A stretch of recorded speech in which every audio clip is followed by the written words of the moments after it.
Welcome back to the channel. My name is Erica. Now, last week I had sold this wooden pintail duck decoy on eBay. I purchased this at a private pick that I had a few months ago, and I thought, oh my gosh, I am going to be getting so much revenue on this item. I better be sure that I pack it correctly. And the buyer actually messaged me on eBay and asked to make sure that the tail was going to be properly packed so that it didn't snap off, because he had other duck decoys that arrived damaged. Of course, that's what I focused on. I made sure that the entire tail was padded and bubble wrapped. I also bubble wrapped the entire duck. However, I did not focus on the head that much. And apparently these things are a little bit more delicate than I anticipated. I just thought it was a solid wood piece. I wouldn't have to really do as much due diligence, especially at the neck, since it's a thicker area of the bird. But as you can see from the photo here, it did arrive damaged, and he wrote me kindly and just said it looked like it was wrapped well, but it was a little bit loose. So number one mistake, I may not have put enough packaging material in it to make sure it didn't move around. But he did say, yes, after looking at it, the tail was intact, but the head has been broken off. So I simply asked the buyer to send me a photo of the broken head just so that I had it for my documentation, because I thought maybe I could file a claim with FedEx, but unfortunately, I was unable to do that. So I know with USPS, I've done some claims on broken items that were delivered before, but this time I was out. So I went ahead and just offered a 50% discount to help him out. I did give him an option to return it for free if he really wanted to not, get a full refund for it, but he said, no, I'll take the 50%. So I was really happy, but also, I learned a lesson there is to make sure to pack even wooden items tightly. Now, when I first started eBaying, I purchased a TV VCR combo system that I found at a garage sale for $10. I got a tip on one of these reselling videos that these things are worth a lot. Of course, I would have never known unless I watched that video. And I went ahead and thought, oh my gosh, this thing's gonna make me so much money. I'm gonna be like making $100 on this thing.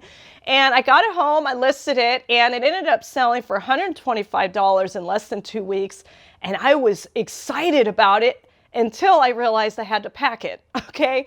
And then I was definitely freaked out because I've never packed anything of that caliber. I mean, it's this huge TV, and do I put bubble wrap on it? Do I get styrofoam? Like, I didn't know anything. So I went on YouTube and I did find a video. There was a woman who actually does ship the TV combo, VCR combos quite often, and she made it just really look easy to get this thing put in a box and shipped out.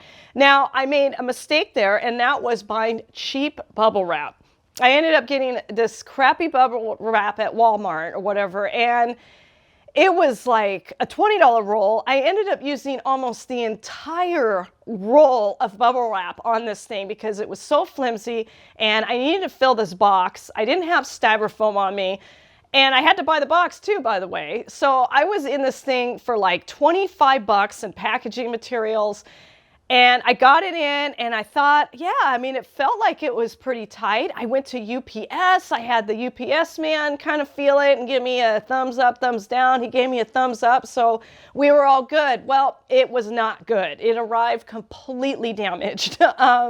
And the buyer sent me photos, and I felt horrible. It was the first item that I've shipped that was broken, and it really soured that whole situation for me. And I decided, even today, I'm never going to pick one of those things up. I was just too traumatized, and the amount of bubble wrap and materials that it takes to make maybe $80 to $90, not worth my time. So anyway, I did want to share how my husband packs some of these more delicate items that maybe I'm not so good at. I'm not fired yet, I don't think, but hopefully I won't have any more broken items, and I'm going to be outsourcing more shipping to my husband. So in a previous video, my wife has mentioned we found a couple of new inbox Cabbage Patch Kid dolls. We already had one sell and go out the door, and now we've sold the second one, and this one was sold on Etsy, and it was the first ever international order we've had on Etsy. And so this one's going to go to Australia.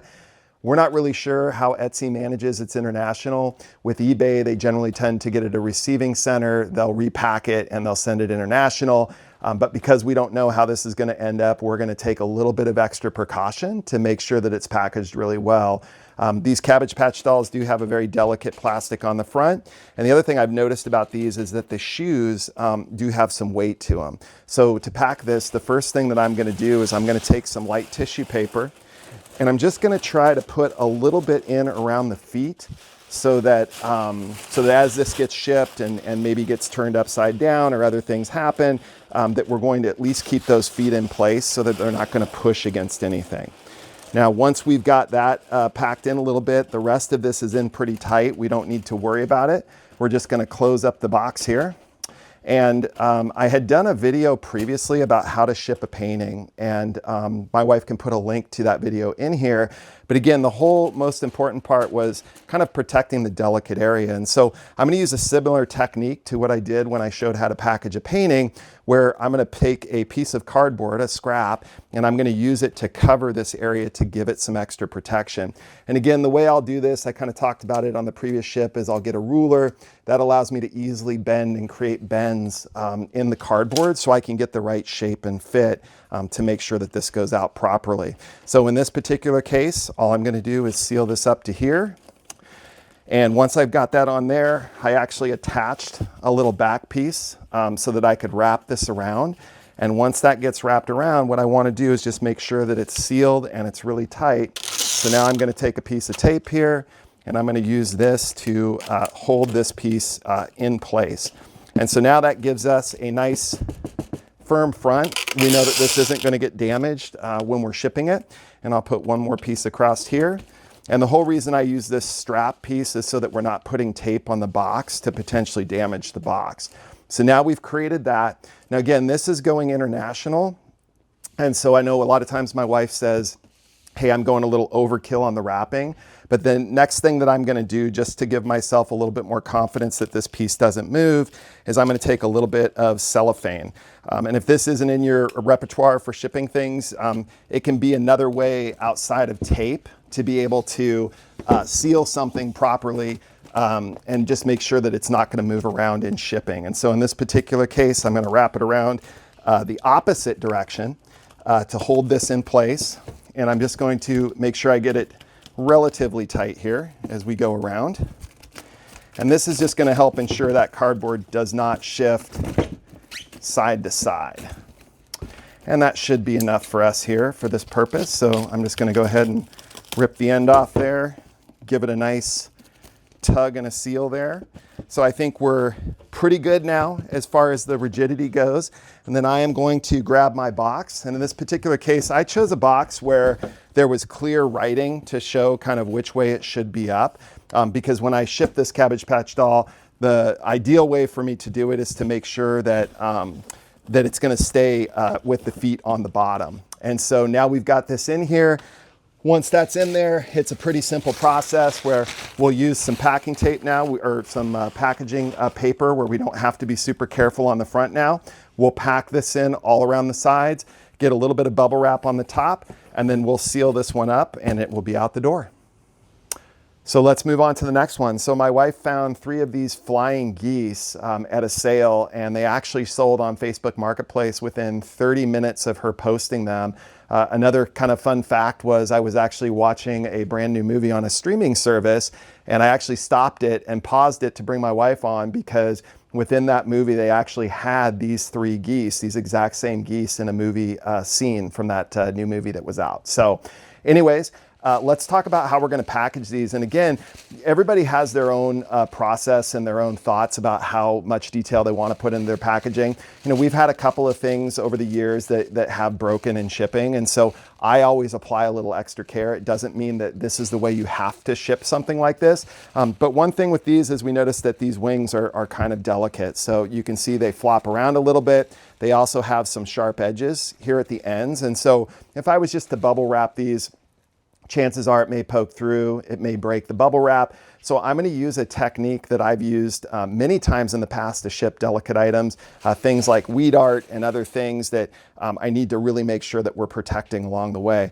So again, I would use my ruler technique again, in this case a bigger ruler, to again make that triangle technique that we talked about before, where I take a box and I'm going to put a little bit of extra tissue over the top of this just to make sure that as it's in shipping, we're not seeing any sort of sliding going around on this. So we've got a couple of bends in this, and this should then fold over nice and easy. And then when we tape this up, we should be in a position where we're not getting a lot of movement. Now we've protected that one. Did a similar thing with the second one, and when this goes in a box, it's gonna go in a box that's gonna sit like this. So now I've got two triangles creating a flat surface here for this. And then for this final one, because the wings are outstretched, it was a little bit more delicate. So in this case, what I did was I took the bird and packed it up like you might see something that you receive in the mail from a new product, where I made a couple of holes on the sides so I could kind of mount it or tie it down to this final piece. And then I put in a little bit of extra cushion under a couple of areas where it might have been a little off balance if I didn't. And now that I've got this flat surface with these two triangles, I can take this last one, I'll be able to set it right on top. I'll put a little bit of bubble wrap on this. It will go in the box and we can get this one out the door.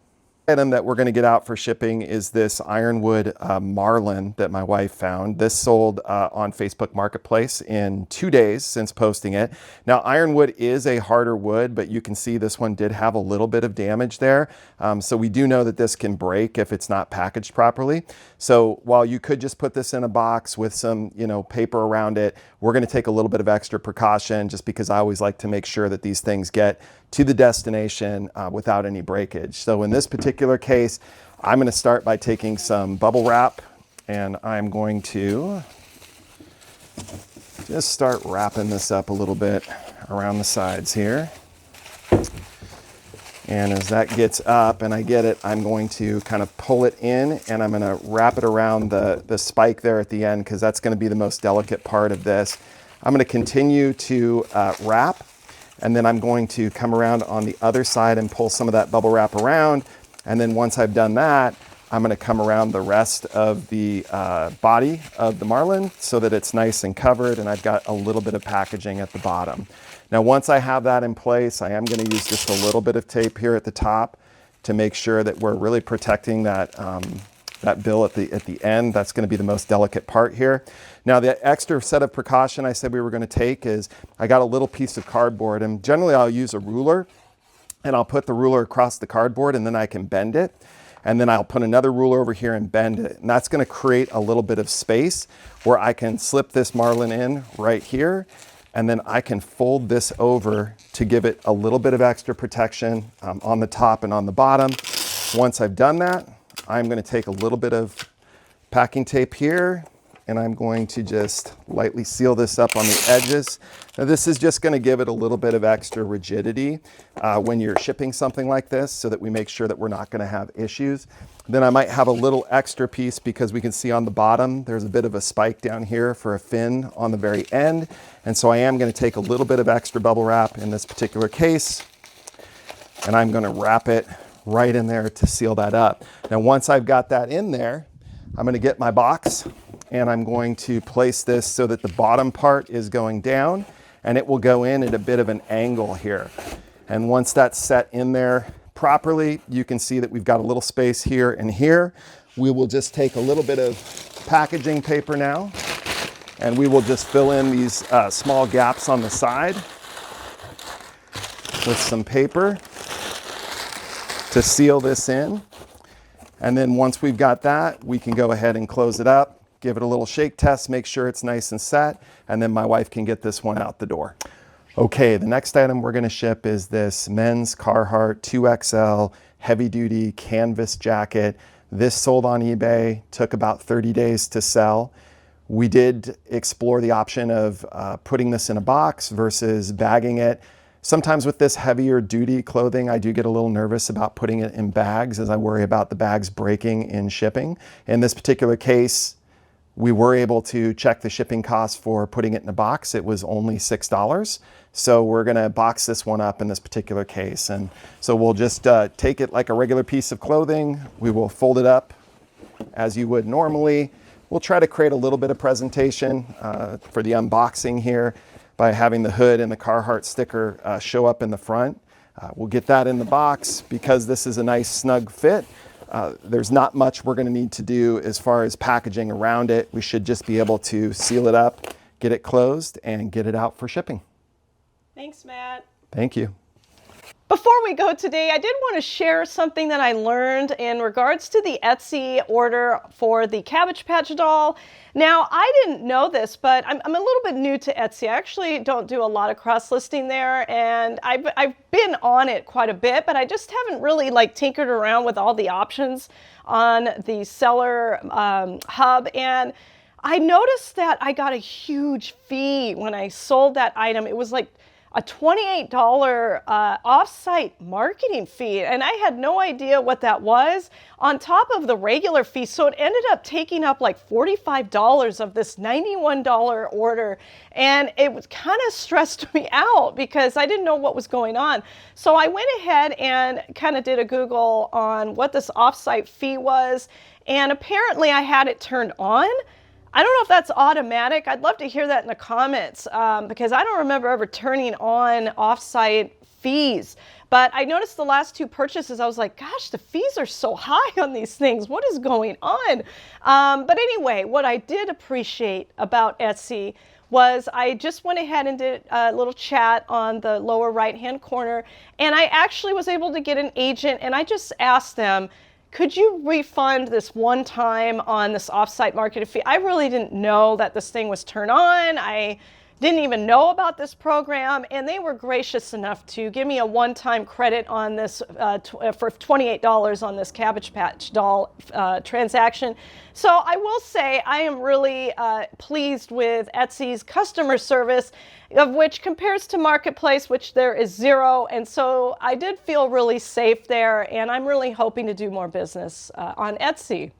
So I know we're all not going to be packing and buying the same exact items that were shown in this video, but I'm hoping you can get a couple tips or tricks if you do pick up something that maybe has a delicate tip to it, or maybe something that needs to be kind of laid flat on a cardboard piece so that it doesn't shift around, so adhering it to that, or even a boxed item that maybe doesn't have a front to it that you want to protect. And also clothing. Now, when it comes to jackets, I always like to put it in a box if I can. And for this Carhartt jacket, I mean, it was a $50 jacket, right? And throwing it in a bag and stuffing it in there with a potential concern that maybe that bag might rip open is not worth it for me. So it ended up only being that $6 shipping cost for a 4-pound box of that size to California. I don't really know what's going on with this shipping thing, but I'll take it. It seems to be in this kind of weird sweet spot between weight and size that I haven't quite figured out yet, but that's pretty cheap, I thought. So of course that's going in a box for presentation. But anyway, overall, I'm hoping to make my $5,000 net profit goal this month for the first time ever. And that means I can't make any more shipping mistakes with delicate items. So I'm probably going to have my husband join me more on trying to make sure these things arrive safely. Now, if you haven't seen our other shipping video, I'll go ahead and link it here so that you can see what other items that he has been working on the shipping station here. And I'll see you in the next one.